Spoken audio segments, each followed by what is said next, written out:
candidates feel that serious cuts and/or reforms to state pensions will be necessary in the next few parliaments, given that pensions and pension-related benefits already consume around half of the welfare budget and that the population is rapidly ageing?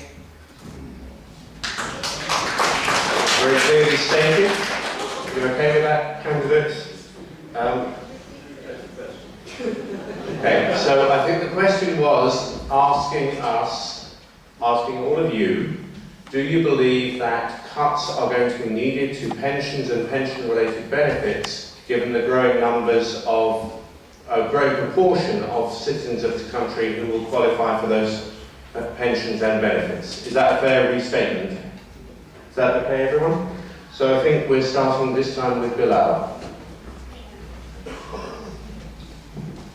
We face probably the same problem that most Western liberal democracies are, that we have an ageing population that's not being replenished at a faster rate. That is actually one of the benefits that immigration brings, which is a younger population of people who are able to work and provide benefits and income and tax receipts for a growing population. So when everyone says that there's nothing good about immigration, that's a very good example of just one. It's probably also why it's also now the reason why, that's fair enough, it's an open debate, it's also the reason why the Office of Budget Responsibility have said in the past few years lots of immigrants have contributed more than they've taken out as well, which is another thing that people don't often talk about. So one thing is, it is to stand up and say, let's remind ourselves of the benefits of immigration. Let's openly and frankly discuss the concerns of the immigration system. I think that's fine, I agree with that, and that's what I see on the doorstep. But going on to a wider point, there will be a need of a discussion to talk about how we restructure and look at how we provide pensions, particularly in the next 4 to 5 years. Absolutely. Thank you, Bilal. Freddie,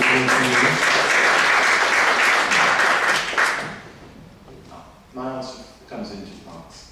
Firstly, Bilal rightly identified some advantages to immigration, of course there are, but somebody said Can you speak up a little, please? don't know exactly whom, that there are drawbacks too. It's not too much. Managed, controlled immigration is good for a country, probably essential for a country.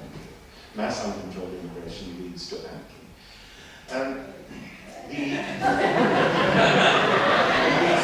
He's a good expert, and of course Bilal would have been an expert on immigration matters because he's an immigration lawyer and he's well aware of abuses. You're not. No, I'm sorry. He would be aware of abuses within the system, which are certainly have to be addressed. Now, the question of cuts to pensions.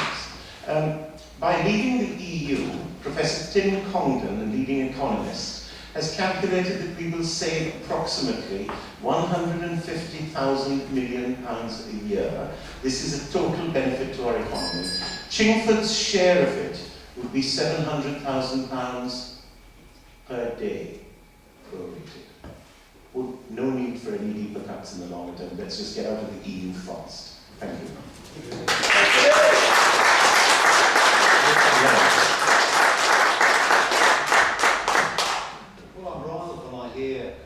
Pro-establishment politicians talk about the problem of growing old and the problem of pensions.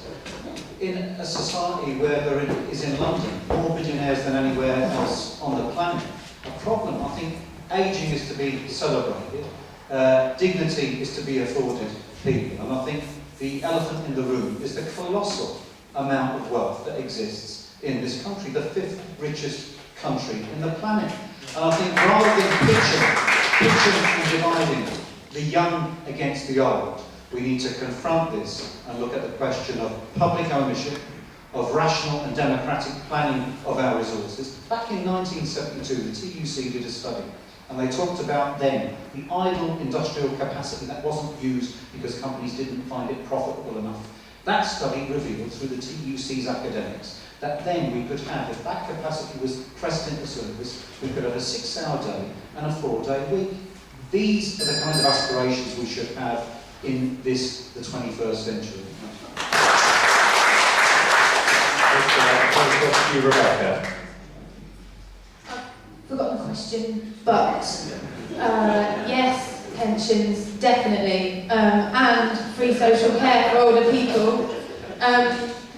Partly because austerity is somewhat of a myth. I'm going to do a quote from an economist who won a Nobel Prize for it.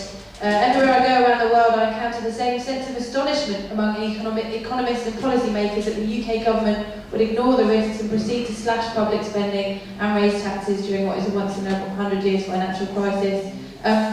Lots of people agree that austerity is a myth. There are lots of ways that we can fund pensions for people that have worked all their lives, pensions for people that are getting older.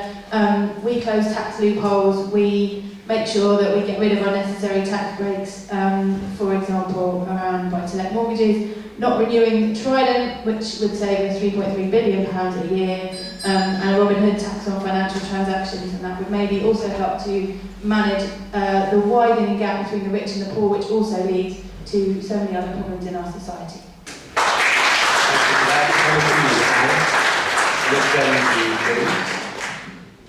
Pensioners are not just given pensions, they've worked very hard all their lives and contributed to those pensions. And I think they're entitled to them. I think some of the benefits that are given to very wealthy pensioners, like the winter fuel allowance, I think it's absurd to give people who are very wealthy money to help with their heating is crazy, and the Liberal Democrats are against that. The Tories are for it, and therefore preserving all wealthy people's pension benefits because they want your vote. Thank you very much. And finally on this matter, Lisa. I was at a seminar at the LSE a couple of weeks ago with Professor John Hills, who's just done a study about pensions, and he cannot say enough the mess that pensions are in, actually. And he says that the future regarding pensions is terrifying. And the recent policy change where people can go into their pensions now and take their pension part, no one knows what's going to happen with that in the next 4 or 5 years. I think you are right. I think there's going to be real cuts on pensions. I think pensioners are probably the next group to be attacked. It's been disabled people and it's been the poor, but I think that the main parties now are eyeing up pensioners. They're eyeing up your property and how much it's worth, and I think they're coming after pensioners.